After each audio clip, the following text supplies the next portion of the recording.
The Schooner, or Baltic Trader, Part 4, the final part.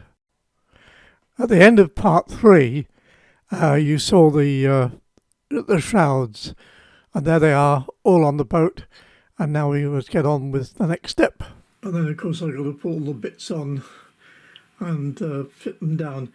But at the moment, I'm designing, and I'm just about to start printing out. I don't actually know what they're called, but a rack there with bearing pins for the halyards. So I'll get those cut out and put those on as well. And next thing will be tackling the sails. It's sail time. So what I've done, this is experimenting. I cut out a template with paper for the mainsail, and then I've got an old t-shirt because I think Algie was right, that tablecloth's going to be too heavy, but this is a lot lighter material, and I'm not going to use PVA on it. I'm going to try this extra hold hairspray. I'm going to see if that will do anything. I better get something to protect the bench. I'll go and get that piece of plywood. There we are, it's on the plywood now. So I'll give that a shake. And I don't know whether this will work, but we'll try it.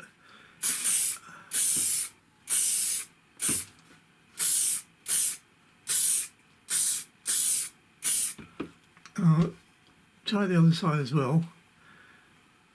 If nothing else, it will smell nice. Quite a nice smell actually.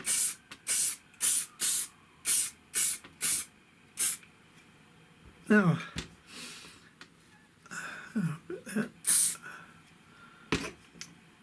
okay, well, now we'll just let that dry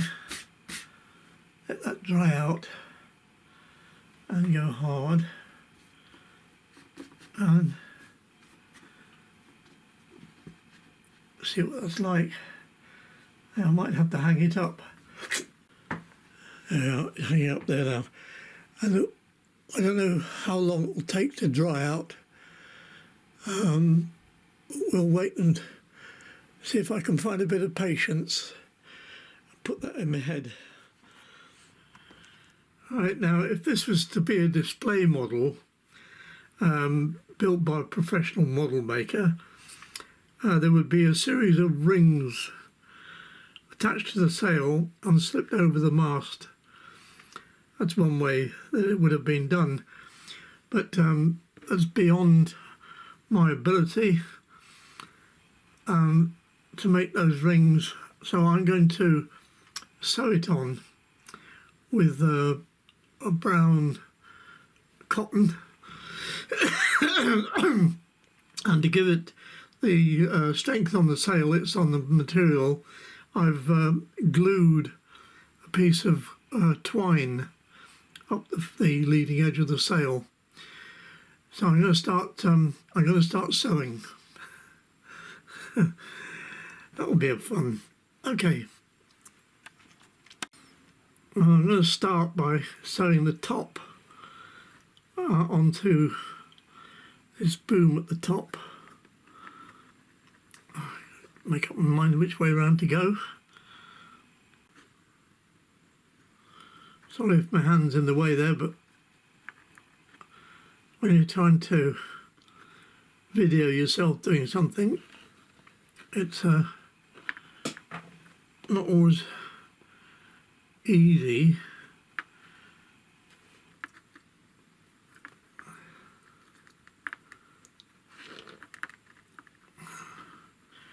I'm going to have to pick this up. I'm going to have to pick it up. I'll show you when it's done. Well, there's the top boom stitched on. So now I've got to do the leading edge of the sail onto the mast.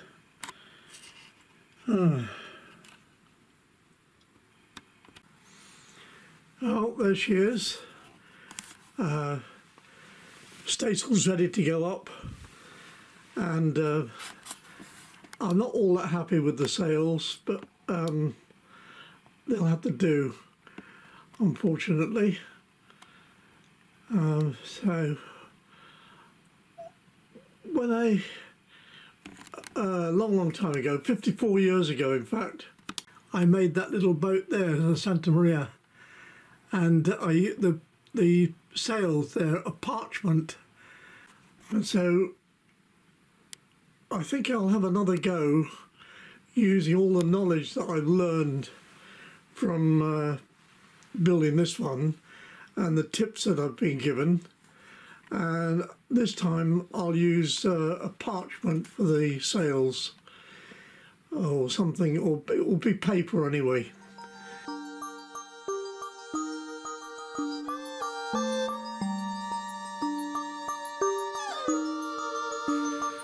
Well, for those of you that have stayed with me through the whole process of making the little Baltic Trader, a schooner, thank you very much indeed.